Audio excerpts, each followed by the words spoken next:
అందరికీ నమస్తే. నేను మీ ఎల్లప్పుడూ విసిగించే మీ ఆనందం. ఈరోజు 21 జూన్ అనగా ఇంటర్నేషనల్ యోగా డే సందర్భంగా అది గేమో కవితో పాటో తెలియదు కానీ చిన్న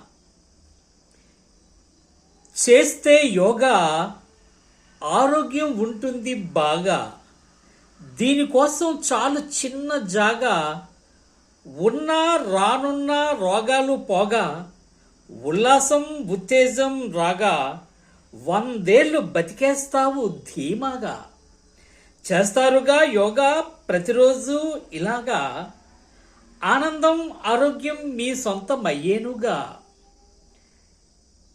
మరోసారి, చేస్తే యోగా ఆరోగ్యం ఉంటుంది బాగా, దీనికోసం చాలు చిన్న జాగా, ఉన్న రానున్న రోగాలు పోగా, ఉల్లాసం ఉత్తేజం రాగా, 100 ఏళ్ళు బతికేస్తావు ధీమాగా. చేస్తారుగా యోగా ప్రతిరోజు ఇలాగా, ఆనందం ఆరోగ్యం మీ సొంతమయ్యేనుగా. అందరికీ నమస్తే.